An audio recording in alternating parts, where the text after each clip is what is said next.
Today, it's all about the youngest and often most vulnerable among us. Why? So here's what you can look forward to. PATH has enabled many students to shine from the primary to tertiary levels. When people look at me, they say, wow.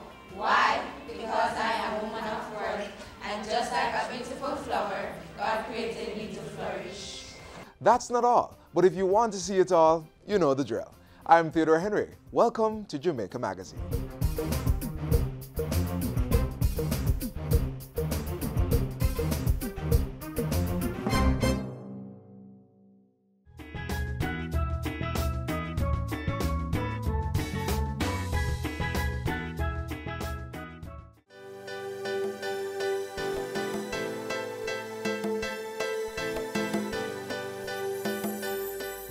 We all know that the youth are and will remain a significant share of Jamaica's population for the foreseeable future.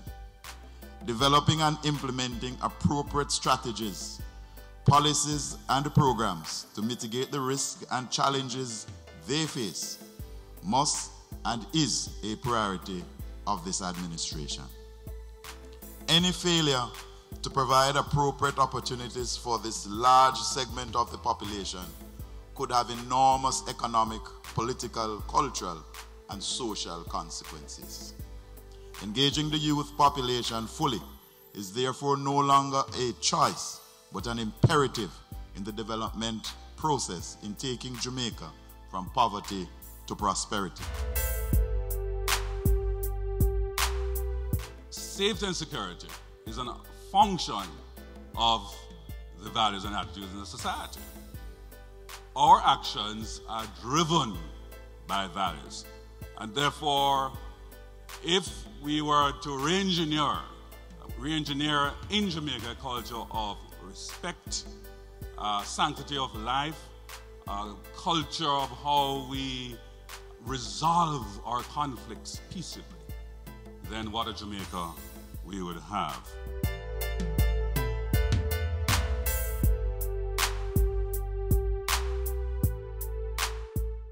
What do children need to survive in modern society? Well, we all would say food, clothing, shelter, the basics, right? But what about the things they need to strive? I think most of us would agree on a safe environment, quality healthcare, and among other things, most definitely education. If you're finding it difficult to provide the last one, keep watching.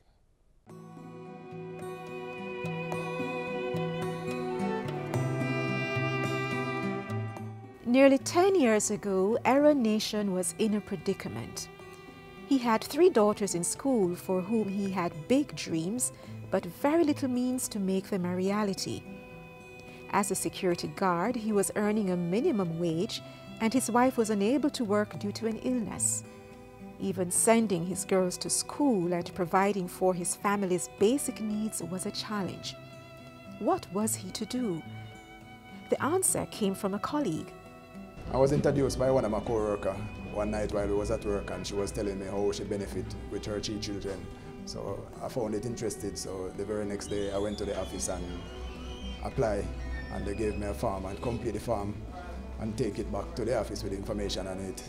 And then after that, one of the social workers visited the house to confirm the information that was given on the paper. And then I was being informed that I was being enrolled on the program. What Aaron's co-worker introduced him to was the Program of Advancement Through Health and Education, PATH. It's a cash transfer program funded by the Government of Jamaica and the World Bank. Since 2002, PATH has been offering assistance to thousands of parents like Aaron. It helped my children them throughout school, especially the lunch program was good for me, because all I need to give them was $300 each day to pay their fare and $100 to buy a drinks, because they get a meal every day. With the monthly stipend PATH offered, plus the meals provided under the school feeding program, Aaron was empowered to ensure his girls never missed a day of school. He was finally able to put them on track for the bright future he dreamed of. Compliance in attending school is a requirement of the PATH program. So if you do not attend school every day, the benefits are cut. You can lose them if the children are not attending school. So I believe that that is one positive contribution that it has made, where besides giving the assistance, that it has said that there must be compliance in school attendance. Aaron's eldest daughter, Nicole, is grateful for PATH's support. She credits it with putting her well on the path to fulfilling her dreams of being a medical doctor. She's now an intern at the Spanish Town Hospital. I began the PATH program when I was at Montego Bay Community College. I was just starting college, and so my father received the monthly stipend to assist our household. The PATH program became a more fundamental part of my educational journey when during my last year of medical school, I received a grant of $100,000 to help finance my tuition. Nicole's sister Marielle, who is now a trained teacher, also got help from PATH towards her tertiary education. As soon as she was 18 years old, I went back to the office, complete the forms. They gave me a grant of $50,000, so I used it to help pay the school fee at Sam Sharp Teachers College. And then in the final year, I saw one day in the newspaper when it came out that final year student would be granted $100,000. So I have 2 children who was on their final year.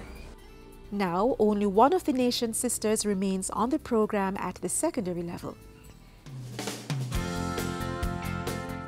Just like the nation's sisters, PATH has enabled many students to shine from the primary to tertiary levels. PATH students have excelled. There's a youth ambassador program in the PATH program, and 16 persons were awarded at a function we had recently, the Mona Visitors Lodge. And in those 16 youth ambassadors, I mean, that's such a positive story.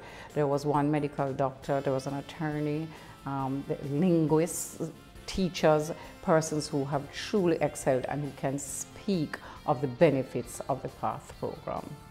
Nicole was one of those bestowed the prestigious title of Youth Ambassador. Being a youth ambassador, it is a privilege, it is an honor. I view it as a critical role, especially in helping to move Jamaica forward. We're an inspiration, we're a motivation. We're there to drive students and say, hey, you can achieve not just a high school education, but also a tertiary education. We will be going to visit schools, we'll be on the devotionals, we'll be encouraging students. Take the money, take the lunches, take whatever PATH provides for you and make it your own. Do your best in school, get an education, and the sky is the limit. In addition to providing a monthly stipend, feeding young beneficiaries and providing school grants, PATH provides several other benefits for students and their parents. We have the Steps to Work program, which is a program that allows the parents of the children to become gainfully engaged, whether in shops, setting up shops, rearing pigs, rearing chickens, so that they, in time, can come off. It's the graduation strategy to get people off of PATH, because of course you don't want people to remain on PATH for the rest of their lives. Students also receive money for transportation to school, and those at the secondary level are able to sit 5 CSEC subjects free of cost, enabling them to meet the minimum qualifications for acceptance to university. And there are plans on the horizon for the monthly family stipend. We have been looking at, and it's going to come through, increasing the benefits that we pay. I would encourage any parents to try and don't let it go by, because it's a good program and it can really assist you through education. So if you're really serious about education, please stick to the thing, because it can work, because it works well for me. Not just well, but very, very well. In addition to students, PATH beneficiaries include persons 60 years and over who don't receive a pension, persons with disabilities, pregnant and lactating women, and poor adults 18 to 59 years of age. If you need more information on the PATH program, contact the Ministry of Labour and Social Security at 922-9500-14 or visit their website mlss.gov.jm.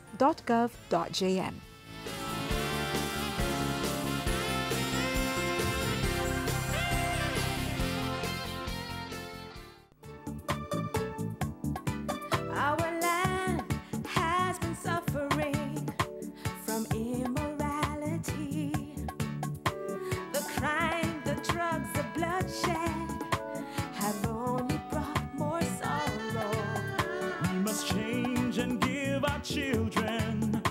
a brighter tomorrow. Let's renew our pledge to God as we work to heal our land and fellow man. Let's join hands across Jamaica for righteousness. Let's join hands across Jamaica for righteousness. Pray, eternal Father, bless this Jamaica land. Let's join hands and hearts together and make Jamaica a land of love.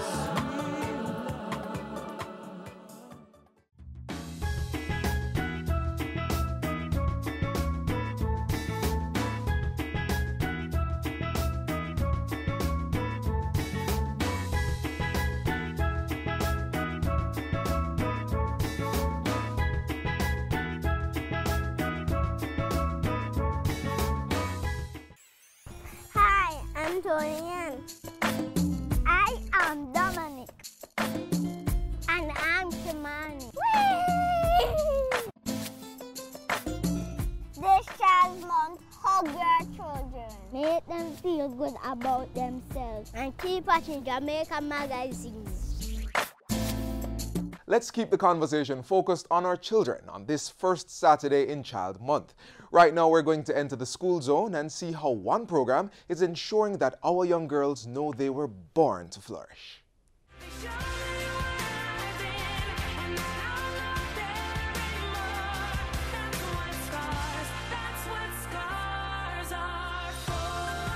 Low self-esteem, body issues, bullying, peer pressure.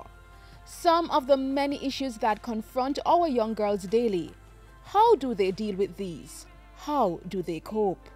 Well, one initiative has taken on the challenge and to date has engaged female students ages 12 to 14 years old who reside in the Red Hills area of Kingston, bringing them hope while encouraging them to flourish. I started Flourish mainly because of what I see around me every day, both on the road and on social media, just seeing the kind of posts that young girls put up, the pictures, you know, just seeing that, I guess they just don't care and they don't have love for themselves or respect themselves, and it's something that has bothered me. So, and I just thought, you know what, maybe if they had somebody to talk to them, somebody to help guide them, maybe it would make a difference. Maybe it would show them that you don't have to be that way. You are more than your body. You are valuable and you can accomplish a whole lot in your life if you put your mind to it. Recently, School Zone stopped by the graduation exercise for the latest set of blossoms who had all been engaged in a 3-month growing exercise. Auntie Fiona, who is our Flourish coordinator, had gotten several guest speakers who had taught us some valuable information and, of course, some interesting speeches. The Flourish Mentorship Program had done a lot for us young ladies, like teaching us our value toward life, and letting us know that greatness exists in all of us. Well-known transformational principal of the Padmore Primary School, Keisha Hale, was one of the guest speakers imparting that message of greatness. You may have grown without no parents. You may have grown very poor, like myself. But let nobody tell you that, well, because you maybe your parents don't have any money to send it to university or whatever. Everything you go through in life, every struggle, say every struggle. Every struggle is a lesson. And it's a lesson on your road to greatness. Look at each other now. Say, find your greatness. Find your greatness. Bold, empowered, strong, and victorious. I know the words these girls are singing. Don't waste your time. The thoughts of giving up, it's all in your mind. Let it go, let it go. I'm here to remind you that everything's possible. Yeah. In Flourish, I learned how to be more respectful and to be more confident in myself. I plan to flourish by impacting other students and other kids about the good things that I have learned in Flourish, yes, and I'm going to make my mommy proud. I am beautiful inside and out. I am precious and special. I have a unique combination of skills and talents. There is no one quite like me. I am full of potential. I was born to succeed. When people look at me, they say, wow. Why? Because I am a woman of worth. And just like a beautiful flower, God created me to flourish.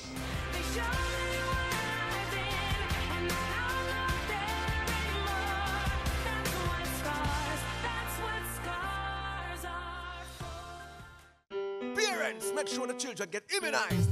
Hear this! Immunization, it is a must. This is not a joke thing, this you can trust. It is required by law for entry to nursery, to daycare and to schools. Listen up, it is necessary to prevent diseases such as the measles, the poliomyelitis, the lockjaw and the whooping cough. Immunize your kids, keep them healthy, keep them strong. Prevent deadly diseases such as mumps, rubella and diphtheria. Immunize your child today. Immunization, a key to good health. A message from the Ministry of Health and PAHO.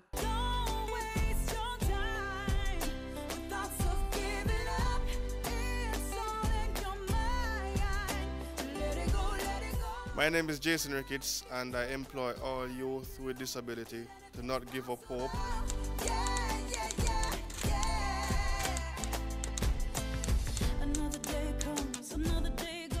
There is a space out there for you, just need to work hard, and I'm sure that your training will help Jamaica move forward to meet Vision 2030 plan.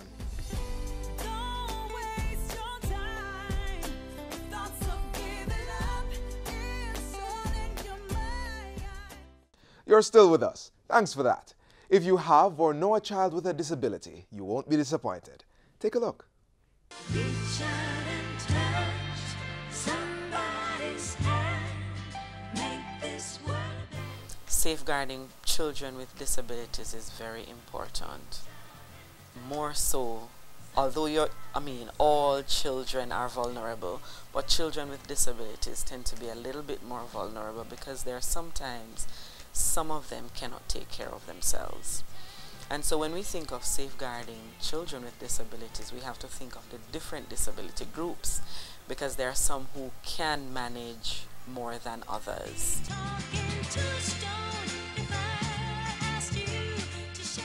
For persons who are deaf, children who are deaf, you have to ensure that they get the information about being safe, whether safe on the roads or safe from strangers or safe from persons who would harm them. So giving them the information in a language that they can understand. And for us in Jamaica, it's through the Jamaican Sign Language.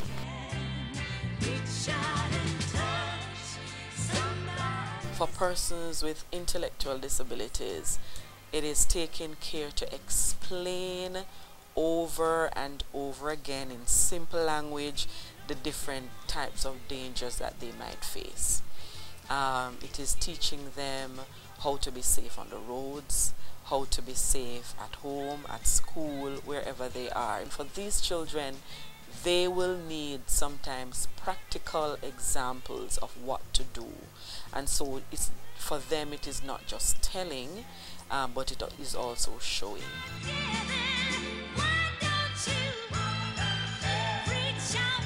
It is very, very important for the child who is blind that they can listen and they can understand readily, but they cannot see, and so they need to be introduced, to the physical feel of things, to know, so that they can be aware of their surroundings. They need to be taught to be more aware of their surroundings, because sometimes it is not about what you can see or feel, but it is just having that sixth sense.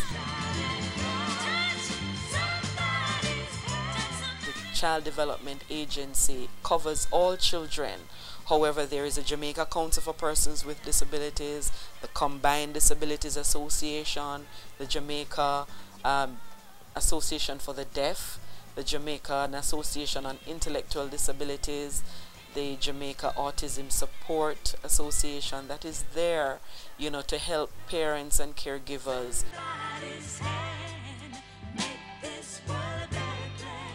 It is for the general public to look out for persons with disabilities. Look out for them in the bus stations, you know, at the bus center, you know, for areas, parishes that have bus centers.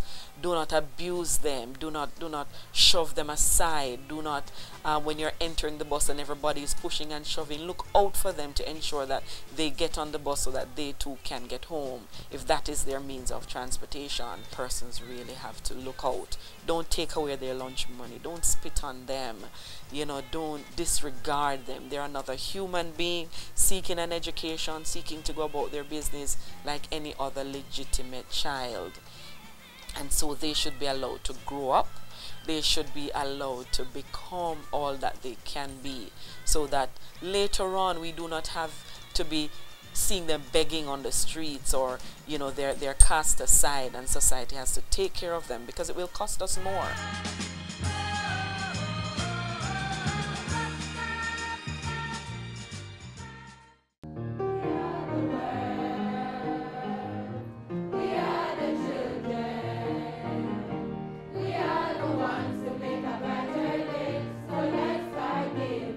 Sometimes even the greatest joys bring challenge, and the children with special needs inspire a very, very special love.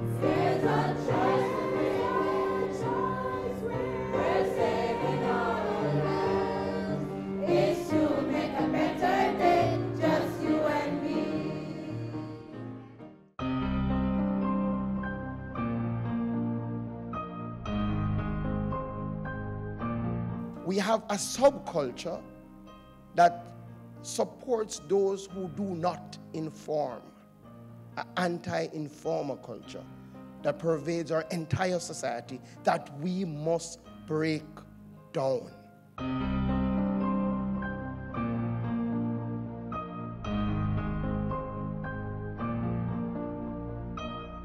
As we near the end of this children-friendly show, it's time to revisit the top news stories of the week.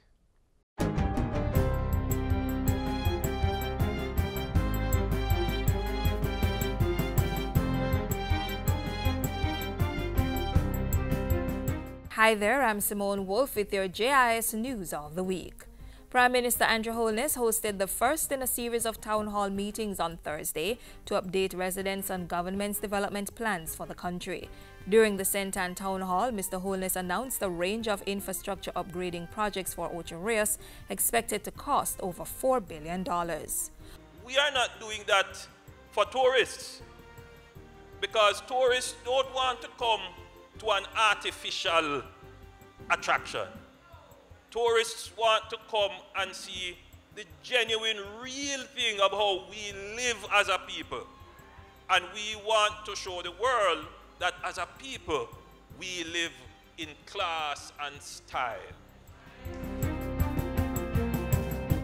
On Wednesday, the Prime Minister revealed that government was considering legislation to govern how national examinations are conducted. The government has a role and probably should intervene, because many of these exams lead to national certification. And we need to be able to verify that they have gone through a process that is standard, that is fair and transparent.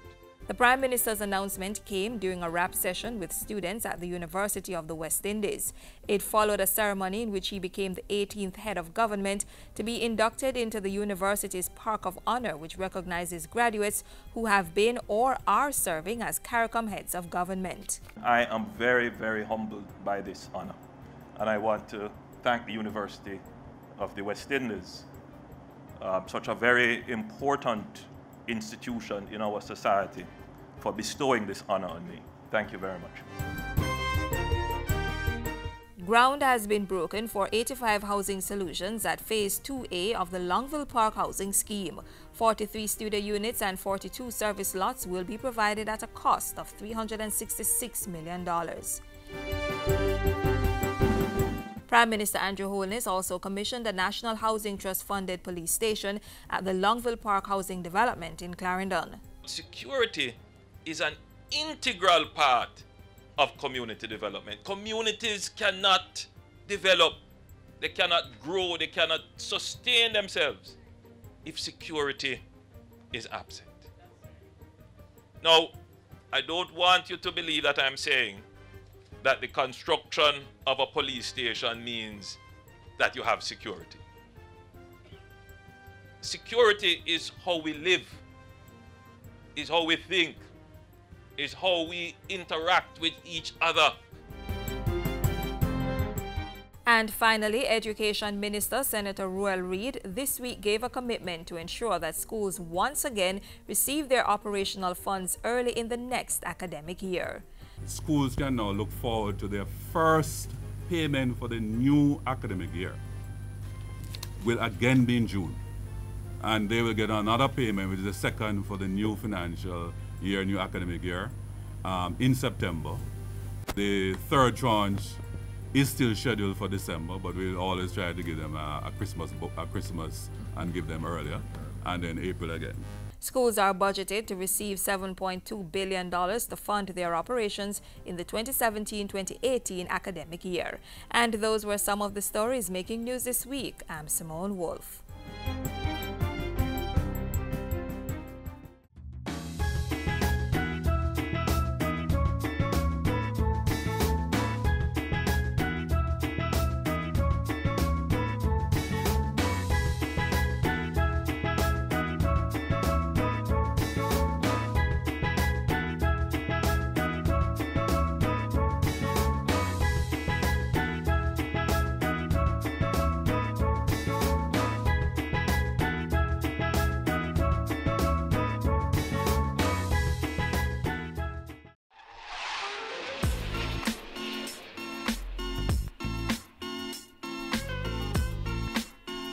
So, like we told you before, all good things don't have to end, but sometimes you need to take a break. So it's time now for another pause, a rest stop in this ever-running information train that is Jamaica Magazine.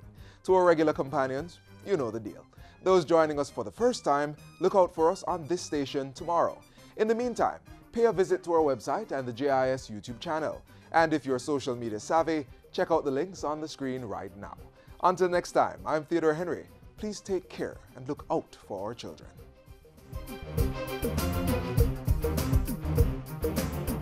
This has been a production of the Jamaica Information Service, the voice of Jamaica.